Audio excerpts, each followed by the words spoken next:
ಇನ್ನು ಸದನದಲ್ಲಿ ಹೀರೋ ಅಂದ್ರೆ ಅದು ನಾಗೇಂದ್ರನೇ ಇವತ್ತು. ಯಾಕಂದ್ರೆ ಬರೀ ರಾಜೀನಾಮೆಯ ಕೂಗು ಕೇಳಿ ಬರ್ತಾ ಇದೆ ನಾಗೇಂದ್ರ ಅವರದ್ದು. ಇನ್ನು ವಿಪಕ್ಷಗಳು ಕೆಂಡ ಕಾರ್ತಾ ಇದಾವೆ. ಒಂದು ಕಡೆ ನಾಗೇಂದ್ರ ಕಳ್ಳ ಕಳ್ಳ ಅಂತ ವಿಪಕ್ಷಗಳು ಒಂದು ಕಡೆ ಕೂಗ್ತಾ ಇದ್ದಾವೆ. ಸದನದಲ್ಲಿ ನಾಗೇಂದ್ರನ ವಜಾ ಮಾಡಿ ಅಂತ ಬಿಜೆಪಿ ಈಗ ಘೋಷಣೆಯನ್ನ ಕೂಗ್ತಾ ಇದೆ.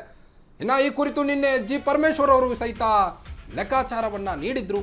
ಹೇಗಾಯಿತು ಈ ವಾಲ್ಮೀಕಿ ಹಗರಣ ಅನ್ನೋದ್ರ ಬಗ್ಗೆ ಸಂಪೂರ್ಣ ಮಾಹಿತಿಯನ್ನು ನೀಡ್ತಾ ಇದ್ರು. ಈ ವೇಳೆ ವಿಪಕ್ಷಗಳು ಸದ್ದು ಗದ್ದಲ ಜೋರಾಗಿತ್ತು. ಘೋಷವಾಕ್ಯಗಳನ್ನ ಕೂಗ್ತಾ ಆಡಳಿತಾರೂಢ ಪಕ್ಷದ ವಿರುದ್ಧ ನಿನ್ನೆ ಹರಿಹಾಯ್ತಾ ಇದ್ರು ಎಲ್ಲ ನಾಯಕರು. ಇದರ ಮಧ್ಯೆ ಈಗ ಸದನದಲ್ಲಿ ನಾಗೇಂದ್ರ ವಜಾ ಮಾಡಬೇಕು ಅನ್ನೋ ಮಾತುಗಳು ಕೇಳಿ ಬರ್ತಾ ಇದೆ. ಸದನದಲ್ಲಿ ನಾಗೇಂದ್ರ ರಾಜೀನಾಮೆ ಕೋಲಾಹಲ ಕೇಳಿ ಬರ್ತಾ ಇದೆ. ಸಚಿವ ನಾಗೇಂದ್ರ ಕಳ್ಳ ಕಳ್ಳ ಎಂದು ವಿಪಕ್ಷಗಳು ಕೂಗುತ್ತಾ ಇದ್ದಾವೆ. ಸದನದಲ್ಲಿ ನಾಗೇಂದ್ರರನ್ನ ವಜಾ ಮಾಡಿ ಎಂದು ಬಿಜೆಪಿ ಒಂದು ಕಡೆ ಘೋಷಣೆಯನ್ನ ಮಾಡ್ತಾ ಇದೆ. ಒಬ್ಬ ನಾಗೇಂದ್ರಗಾಗಿ 224 ಶಾಸಕರ ಹಕ್ಕು ಕಸಿಯುತ್ತಿದ್ದೀರಾ ನೀವು ಅಂತ ಸದನದಲ್ಲಿ ಬಿಜೆಪಿ ನಾಯಕರು ಆಕ್ರೋಶವನ್ನು ವ್ಯಕ್ತಪಡಿಸ್ತಾ ಇದ್ದಾರೆ. ಒಬ್ಬ ನಾಗೇಂದ್ರಗಾಗಿ ಇಡೀ ಕರ್ನಾಟಕ ಹಾಳು ಮಾಡಬೇಡಿ. ಒಬ್ಬ ಕಳ್ಳನಿಗೆ ನೀವು ಮಂತ್ರಿಗಿರಿ ಪಟ್ಟವನ್ನ ಕೊಟ್ಟಿದ್ದೀರಿ, ಕೂಡಲೇ ಅದರಿಂದ ಅವರನ್ನ ಕೆಳಗಿಳಿಸಿ ಅಂತ ವಿಪಕ್ಷಗಳು ಕೆಂಡ ಕಾರ್ತಾ ಇದ್ದಾವೆ. ಇನ್ನೂ ಸಾಕಷ್ಟು ಟಾಪಿಕ್ಗಳಿವೆ ಚರ್ಚೆ ಮಾಡಲಿಕ್ಕೆ ಸದನದಲ್ಲಿ.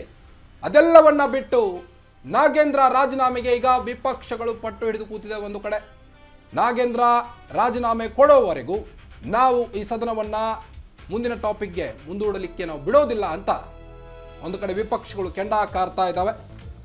ನಾವು ದಲಿತರ ವಿರುದ್ಧ ಅಲ್ಲ, ನಾವು ದಲಿತರ ವಿರುದ್ಧ ಇಲ್ಲ, ರಾಜನ್ನ ಕ್ಯಾಬಿನೆಟ್ ತೆಗೆದುಕೊಳ್ಳಿ, ಪ್ರದೀಪ್ ಈಶ್ವರನ ಬೇಕಾದ್ರೆ ಸಚಿವರನ್ನಾಗಿ ಮಾಡಿ, ಬಿಜೆಪಿಯಿಂದ ಈಗ ಸಲಹೆ ಬಂದಿದೆ.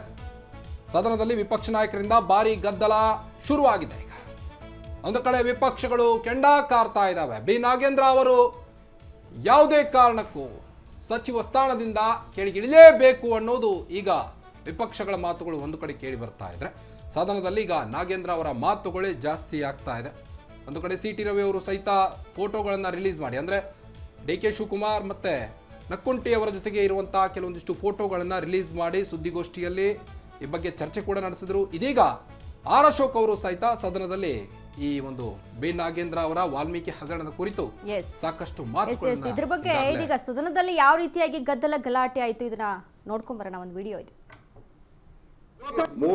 ಇವತ್ತು 4ನೇ ದಿನ, ನಾವು 4ನೇ ದಿನನೂ ಕೂಡ ಧರಣಿಯನ್ನ ಮುಂದುವರಿಸಿದಿರಿ. ನಮ್ಮ ಕಾರಣ ಬಹಳ ಸಿಂಪಲ್. ಒಬ್ಬ ನಾಗೇಂದ್ರನ್ಗೋಸ್ಕರ 224 ಜನರ ಸದಸ್ಯರ ಹಕ್ಕನ್ನ ಚ್ಯುತಿ ಮಾಡಬೇಡಿ. ಒಬ್ಬ ನಾಗೇಂದ್ರನ್ಗೋಸ್ಕರ ಕೋಟ್ಯಾಂತರ ದಲಿತರು ಹಣ, ಅದು ಕೋಟ್ಯಾಂತರ ಜನಕ್ಕೆ ಸೇರ್ಬೇಕಾಗಿದೆ. ಅದು ಆ ಪೂರ್ತಿ ಹಣ 189 ಕೋಟಿ ಆ ದಲಿತರು ಕಳೆದ 4 ವರ್ಷದಿಂದ 5 ವರ್ಷದಿಂದ ಕಾಯ್ತಾ ಇದ್ದಾರೆ. ನಮ್ಗೆ ಮನೆ ಕಟ್ಟಕ್ ದುಡ್ಡು ಬರುತ್ತೆ, ಲೋನ್ ಕೊಟ್ಟಕ್ ಬರುತ್ತೆ, ಹಸು ತಗೊಳಕ್ ಬರುತ್ತೆ ಅಂತ ಕಾಯ್ತಾ ಇದ್ದಾರೆ. ಆದ್ರೆ ಹಣ ಹೋಗೇ ಇಲ್ಲ. ಇನ್ನು ರಿಕವರಿ ಮಾಡ್ತಾ ಇದ್ದೀರಿ, ಕಾರ್ಗಳು ರಿಕವರಿ ಮಾಡ್ತಾ ಇದ್ದೀರಿ, ಮನೆ ರಿಕವರಿ ಮಾಡ್ತಾ ಇದ್ದೀರಿ, ಚಿನ್ನ ರಿಕವರಿ ಹೇಳ್ತಾ ಇದ್ದಾರೆ. ಅಲ್ಲಲ್ಲ, ಅದನ್ನೇ ನಾವು ಕೇಳೋದು. ಅದಕ್ಕೆ ಅವ್ರು ಮಾತಾಡಿ ಅವ್ರ ಚರ್ಚೆ ಉತ್ತರ ಕೊಡ್ಲಿ. ನಿಮ್ ಮಾತು ಕರೆಕ್ಟ್ ಇದೆ, ನಿಮ್ಮ ಮಾತು ಕರೆಕ್ಟ್ ಇದೆ. ಈ ಮಾತನ್ನ 2.5 ಗಂಟೆಗಳ ಕಾಲ ನಾನು ಇಲ್ಲೇ ಸದನದಲ್ಲೇ ಚರ್ಚೆ ಮಾಡ್ಬಿಟ್ಟಿದ್ದೀನಿ. ತಾವು ಅವಾಗ ಅಲ್ಲಿ ಕೂತಿದ್ರಿ, ಸ್ಪೀಕರ್ 2.5 ಚರ್ಚೆ ಮಾಡಿ ಎಲ್ಲಾ ದಾಖಲೆಗಳನ್ನು ಕೊಟ್ಬಿಟ್ಟಿದ್ದೀನಿ. ನಿನ್ನೆ ಪರಮೇಶ್ವರ್ ಬಹಳ ದೊಡ್ಡದಾಗಿ ಹೇಳಿದ್ರು, ಅವ್ರದ್ದು ಯಾವ್ದು ಕೇಸ್ ಇಲ್ಲ, ಅವ್ರದ್ದು ಬಹಳ ಕ್ಲೀನ್ ಚಿಟ್ ಅಂತ. ನನ್ನ ಹತ್ರ ಎಲ್ಲ ಲಿಸ್ಟ್ ಇದೆ ಅವರು ಮಾಡಿರುವಂತದ್ದು. 24 ಕೇಸ್ ಇದೆ ಅವ್ರ ಮೇಲೆ, 24. ಇದು ಸಿಬಿಐ ಚಾರ್ಜ್ ಶೀಟ್. 24 ಕೇಸ್ ಇದೆ. 24 ಕೇಸುನು ನೆನ್ನೆ ಅವರು ಸದನಕ್ಕೆ ತಪ್ಪುತ್ತರ ಕೊಟ್ಟರು. ಅಧ್ಯಕ್ಷರೇ, ನಿಮ್ಗೆ ಕೈ ಮುಗಿ ವಿನಂತಿ ಮಾಡ್ತೀನಿ, ಒಂದೇ ನಿಮಿಷ. ನಾನು ಒಬ್ಬ ರೆವಿನ್ಯೂ ಮಿನಿಸ್ಟರ್ ಆಗಿ ಅವರು ಸದನಕ್ಕೆ ತಪ್ಪು ಮಾಹಿತಿ ಕೊಡಬಾರ್ದಲ್ಲ, ತಪ್ಪು ಕೊಡಬಾರ್ದಲ್ಲ. ಹೆಂಗ್ ಹೇಳಿದ್ರು ಅವರು? ಅವ್ರ ಮೇಲೆ ಯಾವುದೇ ಚಾರ್ಜ್ ಶೀಟ್ ಇಲ್ಲ ಅಂತ ಹೇಳಿದ್ರಲ್ಲ.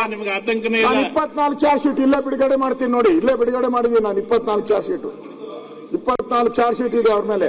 ಸಿಬಿಐ 3 ಇದೆ, ಆಮೇಲೆ ಇಡಿದು ಇದೆ, ಲೋಕಾಯುಕ್ತದಿದೆ, ಲೋಕಾಯುಕ್ತ ಕೋರ್ಟ್ ಅಲ್ಲಿ ಮಾಹಿತಿ ಕೊಡಕ್ಕೆ ಬಿಡಿ. ಅಧ್ಯಕ್ಷರೇ, ನಾವು ಕೇಳಿ, ನೀವು ಅದನ್ನ ಮಾಡಕ್ಕೆ ಅಲೋ ಮಾಡಕ್ಕೆ ಬಿಡ್ತಾ ಇಲ್ಲ ನೀವು. ಇವತ್ತು 4ನೇ ದಿನ, ನಾವು 4ನೇ ದಿನನೂ ಕೂಡ